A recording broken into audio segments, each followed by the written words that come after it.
Ya,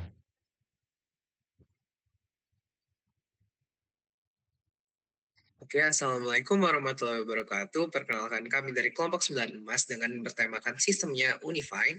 Di sini kami akan menjelaskan mengenai activity diagram yang telah kami buat dari sistem Unifine. Sebelum itu, marilah kita memperkenalkan diri terlebih dahulu. Perkenalkan nama saya Amsuri Mesir dan 241705111 dari kelas B. Dan rekan saya. saya Nur Ramadhani dengan NPM 2417051067 dari kelas B. Saya Muhammad Arif dengan NPM 2470511045 di kelas B. Oke, karena perkenalan cukup, marilah kita lanjut ke penjelasan activity diagramnya. Simak video berikut. Oke, pertama-tama di sini saya akan membahas activity diagram dari admin untuk menambah data aset. Yang dimana pertama-tama itu admin akan masuk ke halaman inputan data aset. Dan admin akan menginputkan data aset dan sistem akan memvalidasi data inputan. Kemudian sistem akan mengecek data itu valid atau tidak. Kalau data itu tidak valid, sistem akan menampilkan pesan data tidak valid dan kembali ke admin untuk menginputkan data aset. Dan jika sistem itu valid, selanjutnya akan menyimpan data itu ke dalam database dan selanjutnya ke sistem untuk menampilkan pesan data berhasil disimpan dan selesai. Kemudian selanjutnya activity admin menampilkan data aset. Yang pertama-tama itu admin akan masuk ke halaman data aset. Dan di database akan mengambil data aset, kemudian sistem akan mengecek data itu valid atau tidak.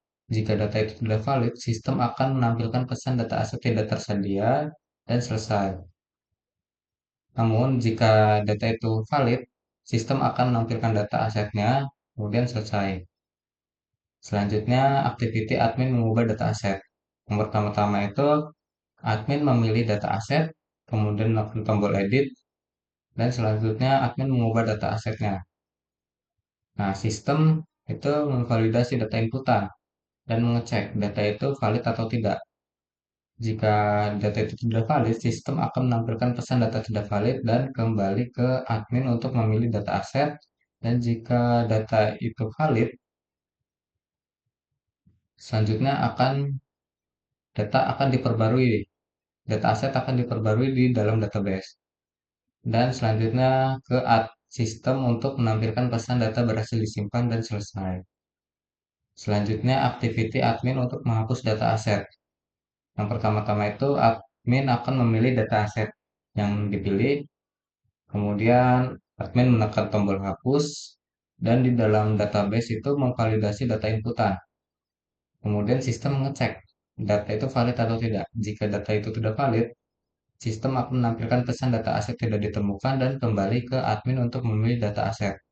Jika sistem itu valid, database akan menghapus data asetnya itu. Kemudian kembali ke sistem untuk menampilkan pesan data berhasil dihapus.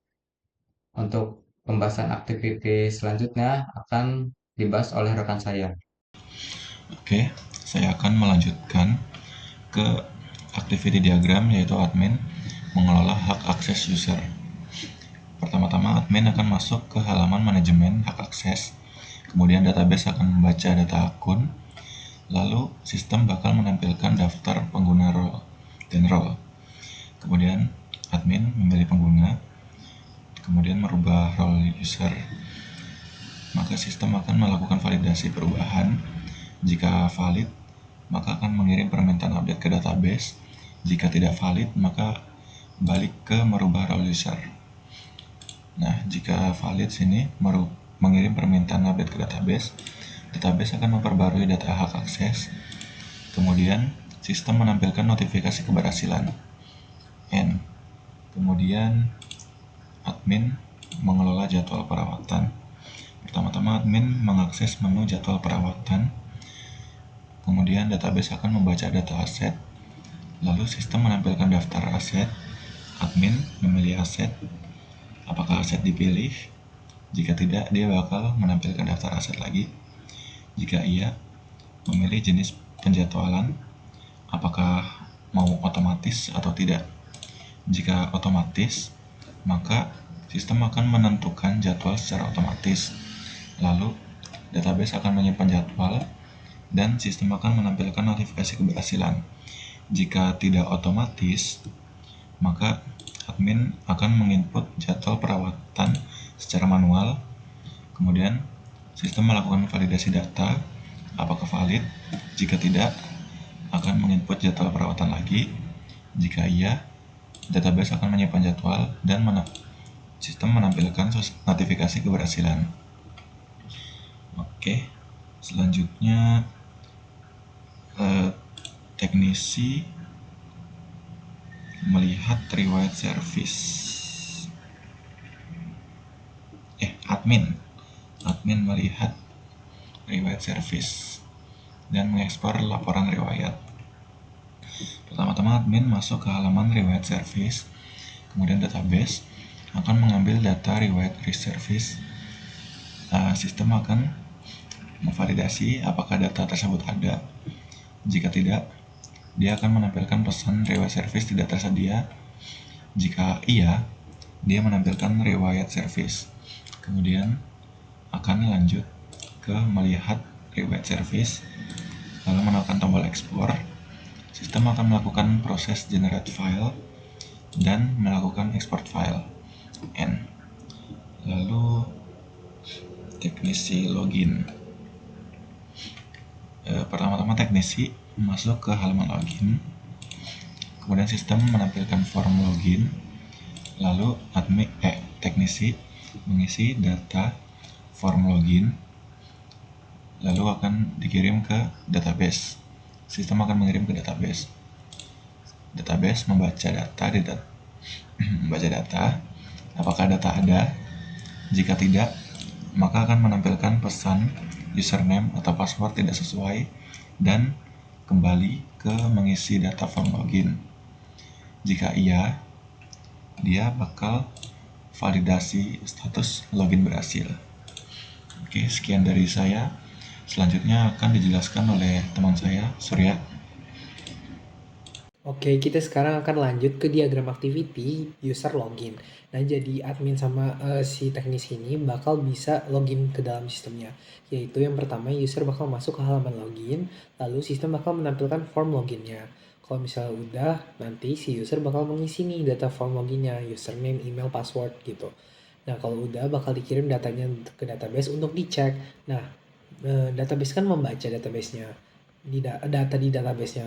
Nah, nanti sistem bakal ngecek kalau misalnya datanya ada, sistem bakal menampilkan validasi status login berhasil. Tapi kalau tidak ada, dia bakal menampilkan pesan username atau password tidak sesuai dan bakal dilempar kembali untuk mengisi data form loginnya. Oke, kalau udah selesai, kita lanjut ke diagram activity teknisi melihat jadwal perawatan. Yang pertama, teknisi bakal masuk ke halaman jadwal perawatan. Habis itu database bakal membaca data jadwal perawatan, dan kalau misalnya data ada, dia nanti menampilkan list data jadwal perawatan. Kalau misalnya nggak ada, itu nanti bakal menampilkan pesan jadwal masih kosong. Lalu dia join ke sini, digabungin untuk keduanya.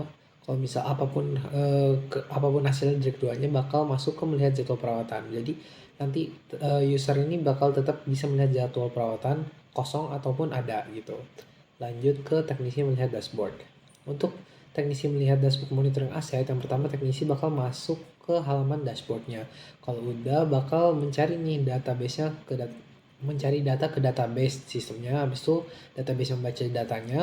Kalau misalnya udah dibaca sama sistem dan ada, dan dia bakal mengampilkan data menjadi antarmuka visual. Habis itu usernya bakal melihat halaman dashboard monitoring aset. Lanjut ke yang terakhir, teknisi melaporkan hasil. Nah, ini agak panjang. Untuk yang pertama, teknisi bakal masuk ke halaman jadwal perawatan yang terlebih dahulu. Habis itu database-nya bakal membaca data jadwal perawatannya. Kalau misalnya udah ada dibaca oleh database, nanti bakal tampilin nih list jadwal perawatannya. Kalau udah, nanti teknisi bisa memilih jadwal perawatan. Kalau misalnya udah dipilih, nanti database-nya bakal membaca dulu data jadwal perawatan yang udah dipilih nih, yang udah diklik. Kalau udah diklik, dibaca, nanti ditampilin detailnya. Kalau udah, nanti si teknisi bisa menekan melaporkan hasil service. Kalau misalnya udah ada, dia bakal menampilkan form pelaporan hasil servisnya. Nah, di situ teknisi bisa mengisi form laporannya. Nah, setelah udah diisi, nanti bakal menekan tombol submit. Habis itu sistem bakal ngecek datanya udah lengkap belum. Kalau misalnya udah lengkap, disimpan ke database. Habis itu status asetnya bakal dirubah. Terus kalau misalnya nggak lengkap, maka menampilkan pesan error dan bakal kembali lagi untuk mengisi form laporan. Sama kayak yang tadi.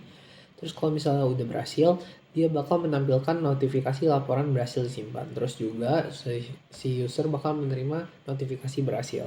Nah, mungkin cukup sekian penjelasan dari saya. Kurang lebih mohon maaf. Terima kasih. Oke, cukup sekian penjelasan activity diagram dari kelompok kami. Kurang lebihnya mohon maaf. Terima kasih dan wassalamualaikum warahmatullahi wabarakatuh.